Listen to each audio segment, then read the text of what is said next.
Welcome to Arirang TV's special coverage of South Korea's 21st presidential election. This is Kim Mo-gen. As the clock strikes 12, the picture is beginning to take shape. With over 50% of the votes now counted, the contours of this historic race are becoming clear, and so is the likely direction of the country's next leadership. After a fast-paced, high-stakes snap election, South Korea appears to be closing in on its next president. All three major broadcasters have projected Democratic Party candidate Lee Jae-myung as the projected winner. Stay with us as we break down the latest tallies, regional trends, and reactions from campaign headquarters as the nation moves closer to an official result and a new chapter in its democratic journey. So ballot counting is now in full swing at hundreds of counting stations across the country, with over 50% of the votes now having been counted. For more on how the process is unfolding on the ground, we connect to our reporter Park Kwon-woo, who is standing by at one of the key sites tonight. Kwon-woo, good to have you back with us. Great to be back, Morgan. So Kwon-woo, again, walk us through what you're seeing over there. How's the ballot counting progressing in your location? Yes, so I'm once again standing at the ballot counting station set up at Seoul National University in Gwanak-gu District, southern Seoul. And this is one of the 254 ballot counting stations nationwide and 25 here in Seoul. As counting began at around 8:30 p.m. and specifically at around 9 p.m. at this ballot counting station, it's been about 3 to 4 hours since the process started. As you mentioned, as the counting rate stands over 50% now, I can report that the process has been running smoothly and orderly at this place specifically. But in some places, there were minor disturbances as a few observers shouted out that the process seemed suspicious or that the CCTV inside wasn't working properly. Police intervened to restore order and allow the counting to continue. Since the voter turnout had already surpassed that of the previous presidential election an hour before polls closed, the counting process is expected to take a bit more time. Now, about how the counting works, there are 8 key sections involved. First, after the ballot boxes are safely transported to the stations under a police escort and election observers, they are received by the ballot reception team to check for any issues. Then the boxes are passed on to the box opening team where the ballots are taken out and neatly organized. The ballots are then fed into a sorting machine that automatically classifies them by candidate. And this was introduced in 2002, which made the process speed up. And the machines aren't connected to any network, so it blocks hacking them possibly. And classified ballots are known to be manually checked in this election. The ballots are then moved to the review team where they are manually checked once more to filter out any invalid votes. It then goes through 2 more rounds of verifications before being confirmed and officially announced by the commissioner. Early votes or votes from overseas are also being counted as soon as they arrive. Right, so it's a lengthy process and a crucial one. I understand that the election authorities are making every effort to ensure transparency throughout the ballot counting process. Give us more details. Yes, as you mentioned, a total of around 70,000 personnel have been deployed for that issue, and that includes election observers, 6 from each party with the candidate and 3 for each independent candidates. Police authorities raised the national emergency level alert to the highest kapo from 6 a.m. this morning nationwide, enabling full mobilization, including special security forces outside the counting centers. The National Fire Agency has been mobilized in case of emergencies as well.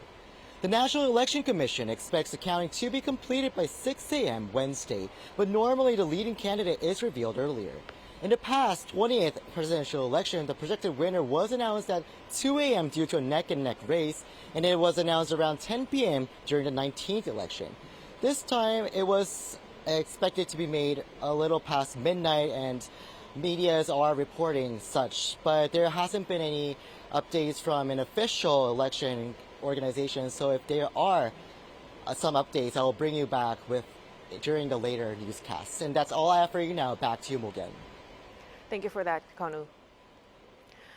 Now, as the nation awaits the final election results, the candidates and their parties are likely feeling the tension more than anyone else. For a look at the atmosphere inside the major rival camps, we turn to our political correspondents on the ground. Let's begin with our Shin Ha-young, who's standing by at the Democratic Party's headquarters. Ha-young, what's it like there?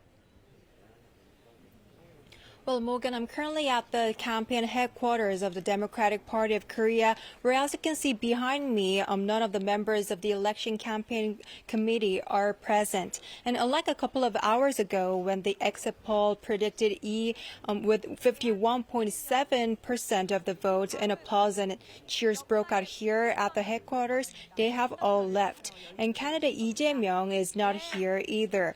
And instead, he left his home in Incheon's Gyeongbu district just a few minutes ago.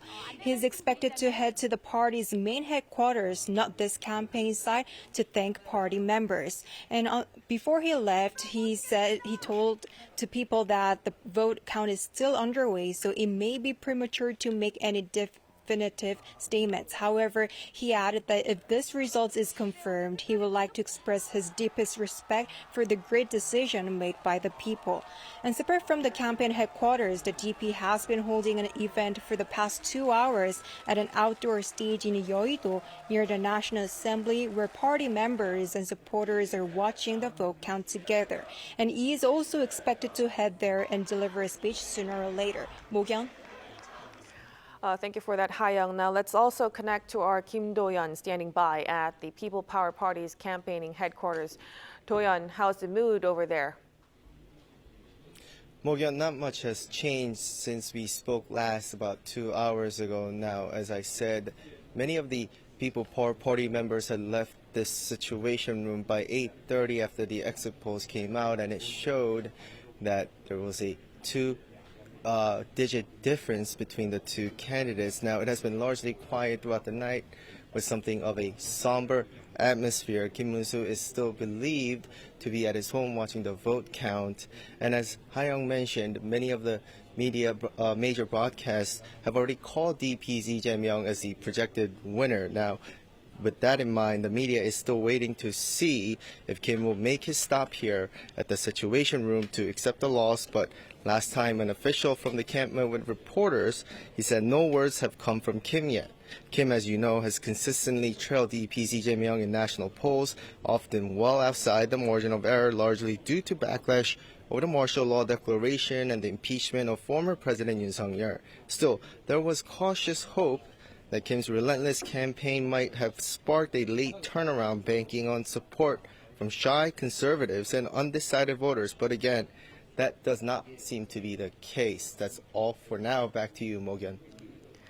Thank you for bringing us the updates, Do-young and Ha-young. It's much appreciated. Now let's go over to our Bae-eun-ji once again at our election wall for the latest on the election results. Eun-ji, give us the updates. Morgan, almost 8 in 10 South Koreans voted in this election, and the voter turnout was the highest in 28 years. The votes are now being counted, and we are seeing more results coming in. Let's take a look at the exact numbers. As of 11:30 p.m., a little more than 36% of the votes have been counted. And South Korea's 3 main broadcasters that conducted the exit polls are now projecting the Democratic Party's Lee Jae-myung as the next president of South Korea. So far, Lee has earned 48.7%, and the People Power Party's Kim Moon-soo has earned 42.9%, followed by Lee Jun-suk with 7.3%. Now let's break this down by region. First off, let's start in Seoul, a battleground region, as this is the most populated area of the country with a lot of independent voters that do not lean toward either the Democratic or Conservative parties. So let's take a look here. The Democratic Party's Lee Jae-myung has earned 47.6%, followed by Kim Moon-soo with 42.1%. Next, in Busan, a conservative stronghold, Kim Moon-soo is outperforming Lee Jae-myung by earning 51.9%, followed by Lee Jae-myung with 40.3%. Over in Daegu, another conservative stronghold, Kim Moon-soo is clearly taking the lead here by earning more than 70% of the votes, followed by Lee Jae-myung with almost 20%. Next, over in Incheon, Lee Jae-myung is beating Kim Moon-soo by gaining more than half of the votes. But we'll still have to see how the final results turn out there. Next, over in Gwangju, a liberal stronghold, more than 40% of the votes have been counted there, and Lee Jae-myung is clearly in the lead by taking more than 80% of the votes. In Daejeon, this is a battleground region. As of 11:30 p.m., it's a neck-and-neck race, with Lee Jae-myung gaining 51.8%, followed by Kim Moon-soo with almost 40%. In Ulsan, this would normally be seen as a conservative stronghold, but it seems to be a tight race there, with Kim Moon-soo earning 46.3%, followed by Lee Jae-myung with almost 45%. We'll have to see how the final results turn out, but if Lee Jae-myung takes the lead, this will be the first time in South Korea's presidential election history that a Democratic Party candidate has led a Conservative Party candidate in Ulsan. In Sejong, now this is a region where Lee Jae-myung has vowed to transform into the country's administrative capital, and Kim Moon-soo also pledged to build a second presidential office there. So let's take a look there. It looks like Lee Jae-myung is in the lead by taking more than half of the votes, followed by Kim Moon-soo with around 30% of the votes. Next, over in Gyeonggi-do Province, Lee Jae-myung previously served as the governor there from 2018 to 2021, and Kim Moon-soo was also the governor of Gyeonggi-do Province for 8 years from 2006 to 2014. So let's see who's in the lead. It's still too close to call, with Lee Jae-myung gaining 49.2%, followed by Kim Moon-soo with 41.8%. And moving over to Gangwon-do Province, Kim Moon-soo is in the lead with 47.3%, but Lee Jae-myung is also gaining more than 40% of the votes there. Now let's go over to the central part of the country in Chungcheongbuk-do Province. This is an important region to look at because it's considered a swing region in presidential elections. Candidates who gain more votes in Chungcheongdo provinces were not always but often elected as the president of South Korea. So let's take a look here. Lee Jae-myung has gained almost 50% of the votes, followed by Kim Moon-soo with 42.7%.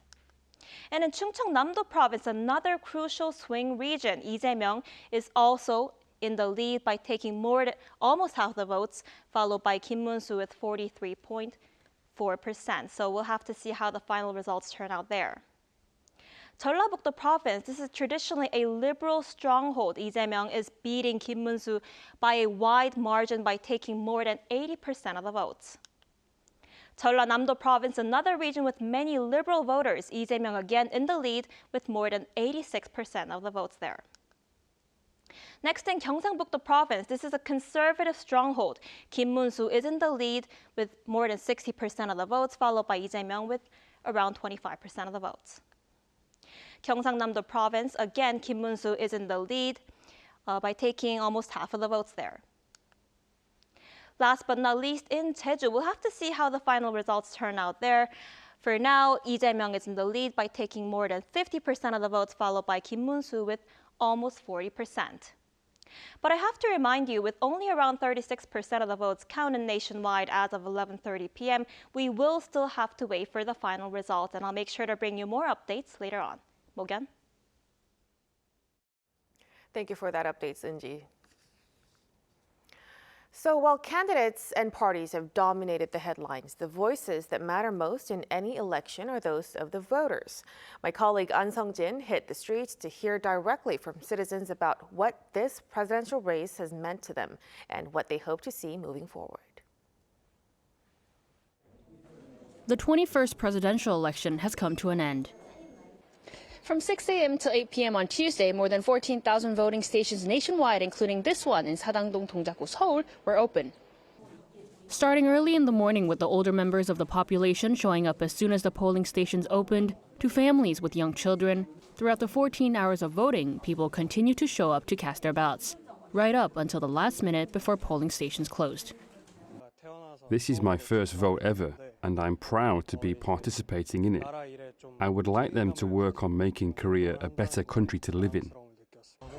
Now that I've finished voting, I'm going to go to work right away. I hope someone honest becomes the president. Our economy is going through a difficult time right now, so I hope the new president can boost our economy domestically and internationally, and also improve people's livelihoods. After they headed out of the polling booths, many were seen taking pictures in front of the polling station with a ballot stamp on their hand. This shows that a lot of Koreans are participating in an I voted movement. There are also these kinds of certification sheets with art or characters on them, where people can get stamps to show that they voted. Voters came to exercise their right to vote in hopes of electing a president who will lead South Korea through a pivotal period. An Song-jin, Arirang News.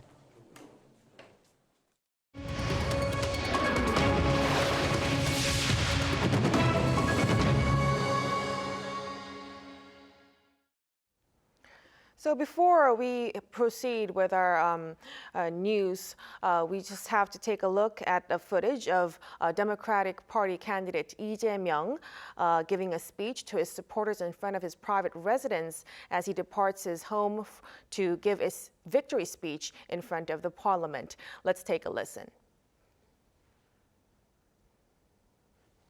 네, 아직도 개표가 진행 중이어서 뭐라고 말씀드리기가 섣부르긴 합니다만 만약에 이대로 결과가 확정이 된다면 우리 국민들의 위대한 결정에 경의를 표합니다.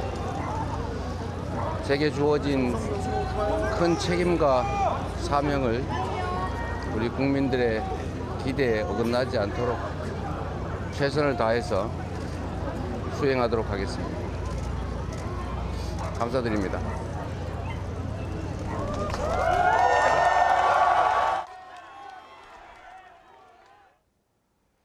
So it's just past midnight here in Seoul, and with over 50% of ballots now having been counted, the presidential race is coming into focus with exit polls and major broadcasters' projections showing Lee Jae-myung decisively leading the race and also being a projected winner.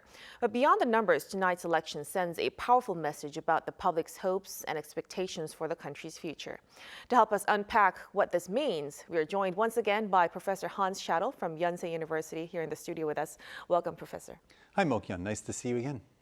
Thank you, Professor. So as we've heard, we had a short footage from Democratic Party candidate Lee Jae-myung, and exit polls are out, and broadcasters are claiming that he would be the projected winner tonight. How significant do you think is this consensus?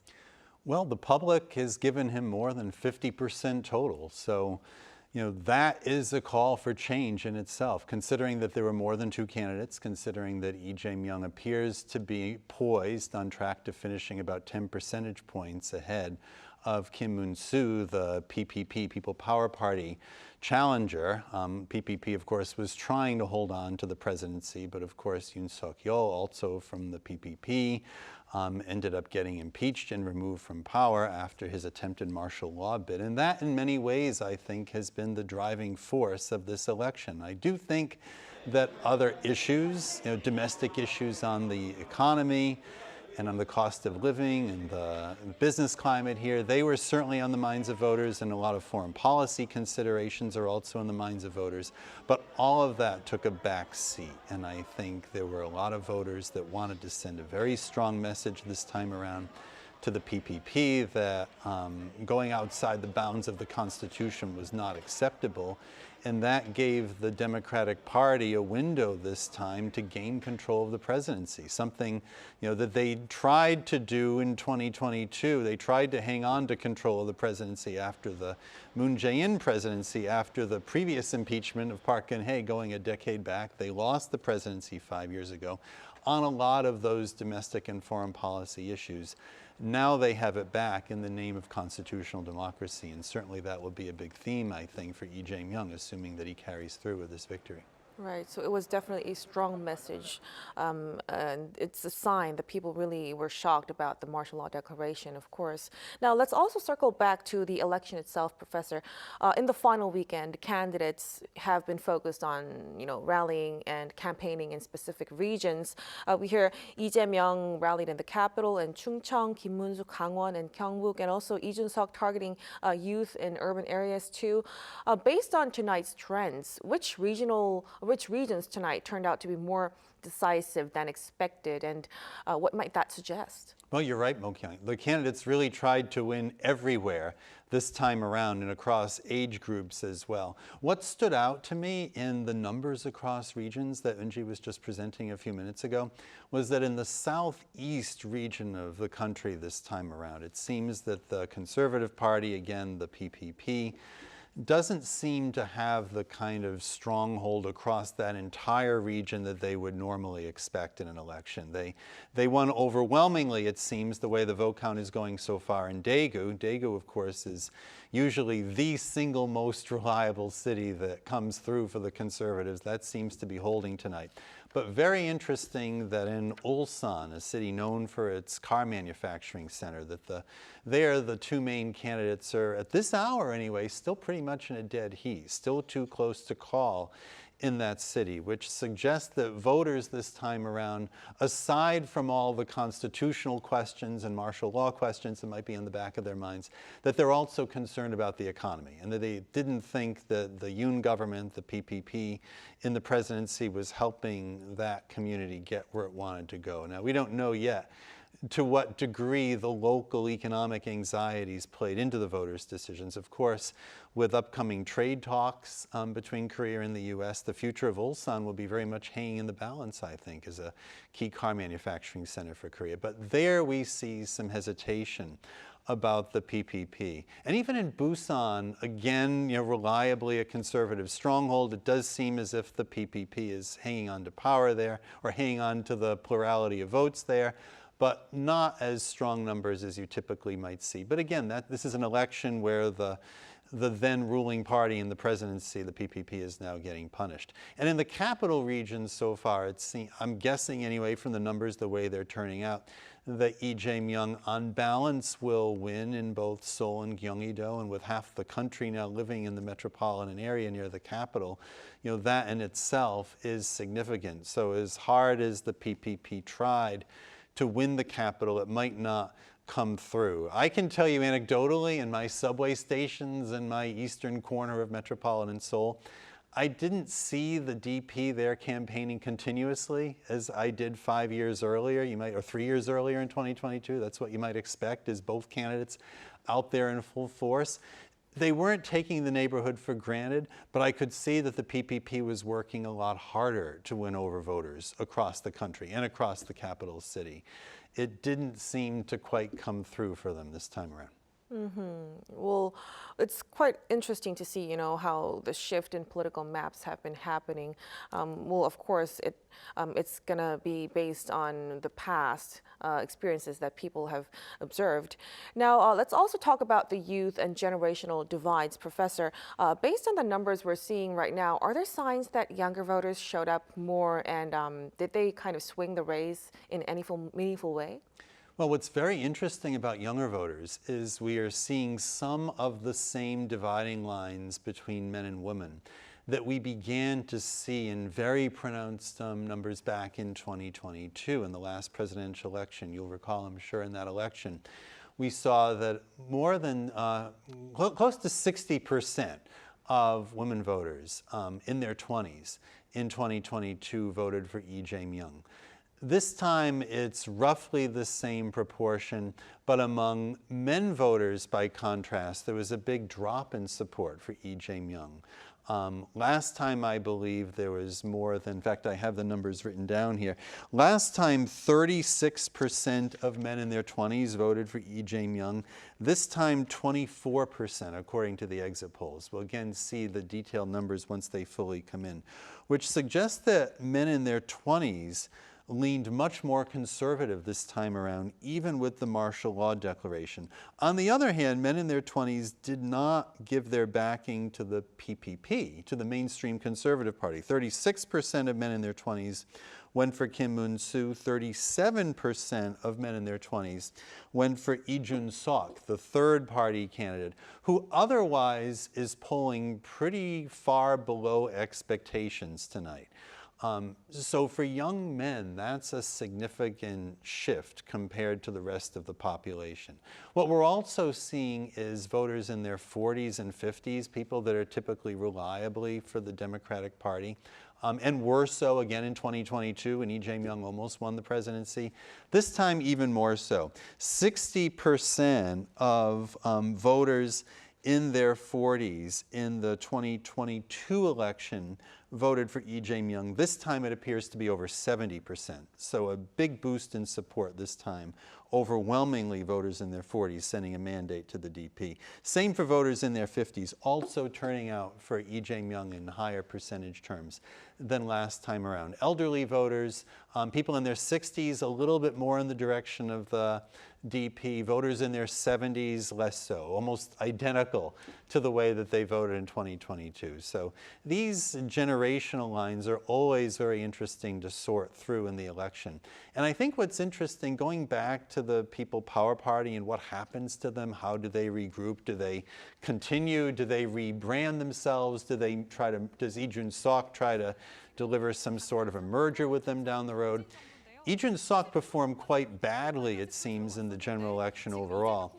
But because he did better than average with young men and even young women in their 20s, I believe he was showing about 10% with young women in their 20s compared to 7% across all the age brackets. That suggests that Lee Jun-seok can try to make a case to the PPP that his party represents something of the future to the conservative movement. Or he can try to make a case to the country more generally. So he seems as if he's poised by staying the third party candidate to continue to try to influence how the landscape plays out and the balance of power may shift over time between the two major parties here. Right, so his policies and his statements definitely would have resonated better to younger voters. Now, we are going to look beyond the domestic picture of this. Professor, how might the outcome of this election reshape South Korea's approach to diplomacy, especially with the U.S., North Korea, and China? Well, Lee Jae-myung has been sounding a very pragmatic tone throughout the campaign. A lot of voters who did not go for Lee Jae-myung tonight, again, according to polling data that we've been seeing leading up to the election, even according to interview conversations that we're seeing reported, a lot of voters have been fearful of Lee Jae-myung, perceiving him as perhaps too pro-North Korea, too pro-China. Voters that prioritize South Korea's alliance with the U.S. are anxious as to how he might interact with the U.S. government. On the other hand, Lee Jae-myung has been going out of his way to sound very pragmatic and pro-U.S. in his campaign speeches, arguing that a future-oriented approach toward the U.S., but a constructive approach, an approach that works with the U.S. collaboratively on all sorts of issues, economically and in terms of geopolitics and the military alliance and so forth, that this is something that he sees as paramount. And Lee Jae-myung has also sounded, I think, much more favorable than, say, his DP predecessor, Moon Jae-in, last time around toward Japan. During the Moon Jae-in presidency, relations with Japan were still somewhat chilly. They were also chilly in the Park Geun-hye presidency. Yoon Suk-yeol changed that. He pivoted the country much more in a favorable direction toward Japan. So again, voters are wondering this time around, would Lee Jae-myung go in a different direction with Japan? But Lee Jae-myung so far is also voicing a lot of support for a collaborative relationship with Japan, continued partnership in the trilateral collaboration, the three-way collaboration going on between the U.S., Japan, and Korea. On the other hand, there's China and Russia. And on that front, Lee Jae-myung, I mean, he's in a tough neighborhood of the world dealing with several different political strongmen. And you'd put Donald Trump in that category as well as Kim Jong-un and, of course, Xi Jinping and Vladimir Putin. So Lee Jae-myung's got a lot to work with in foreign policy, but he is also maintaining that Korea can have a harmonious relationship with these two countries. And even having an eye toward a constructive and, of course, with China, very highly interdependent economic trade partnership in place with China. There's a lot, of course, China is Korea's #1 trading partner, and that's not likely to change in the years to come, I think. So, he's got quite a balancing act to carry forward here that he's set out for himself, and I think that means the public is going to hold him to it. So, he's going to be very excited that he's won. Of course, he's had a meteoric rise in about a decade and a half in Korean politics. but now he's got some real weight on his shoulders, and we'll see that with foreign policy. Right, definitely a lot on his plate. It's a very complex situation. We'll really have to see.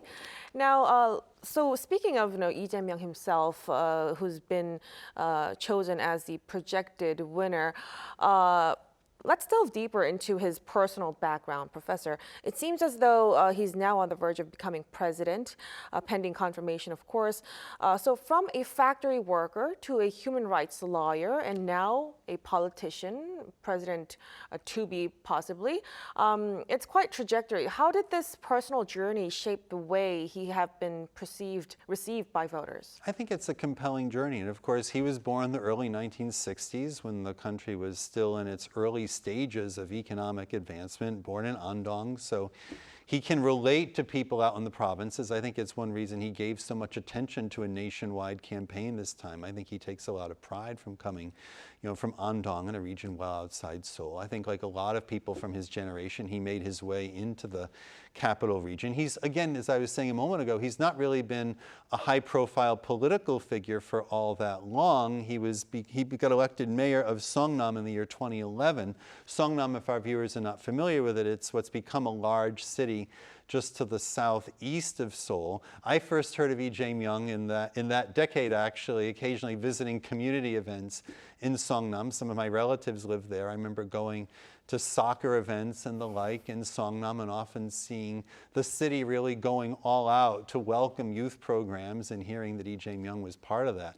He really catapulted into the national limelight in the 2017 presidential election when he emerged as a kind of long shot candidate within the Democratic Party as an alternative to Moon Jae-in. Of course, Moon Jae-in handily won that election, but Moon Jae-in had been on the scene longer. Moon Jae-in had, of course, been Roh Moo-hyun's chief of staff a decade earlier. He had run for the presidency in 2012. So Lee Jae-myung didn't really stand a chance maybe against Moon Jae-in, but he made kind of a splash. In fact, he was thought of in 2017 as Korea's Trump.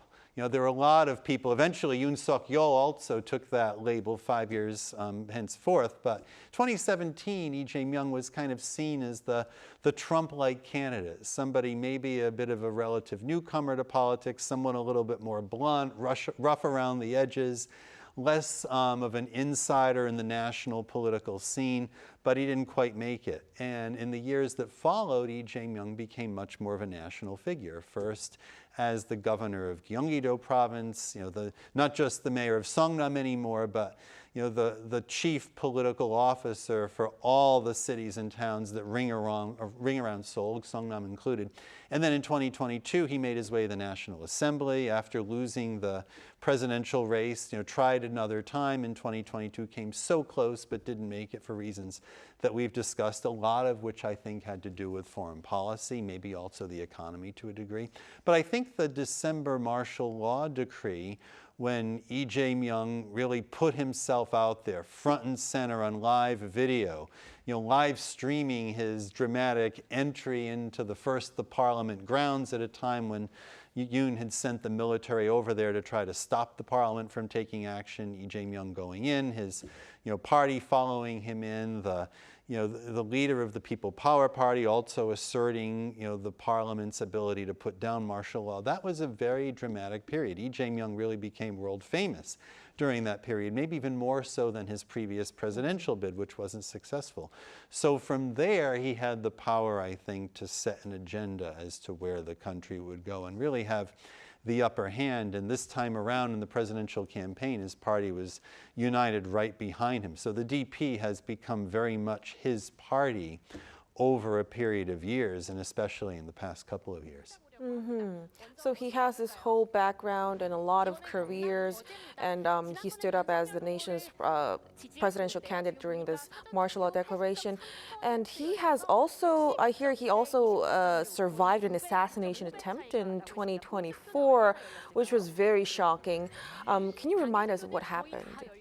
Yes, no, that was a period of contentious politics. I believe he survived a stab attack in early 2024, which, was a traumatic moment. Korea is, of course, not a country where you typically see guns on the street, for starters, but knife attacks, unfortunately, are not unheard of. And when that attack happened, it reminded me of the attack that happened about a decade ago on the U.S. ambassador here at the time, Mark Lippert, who also was attacked at a public event. And I know that was a huge surprise and a shock. So sometimes political violence does happen here. To me, it also reflected the deep polarization that can exist in the society, and maybe the fact that Jae-myung had also been seen as a kind of in-your-face and polarizing figure. And of course, the other side of Jae-myung that we have to pay attention to is he's faced several legal problems over the years, corruption challenges. You know, his candidacy was actually even thrown into doubt for a short period of time about a month ago, when some of those legal problems, including a past alleged election law violation, were finding its way back in the court system. Those legal problems are not yet over. And I think one concern that many voters will have about Jae-myung winning the presidency is what happens if the legal cases come back to haunt him and if things start to look more unfavorable for him. And presidents do have a degree of protection while they are in office, but still the court of public opinion makes a difference. Alleged improprieties can make a difference.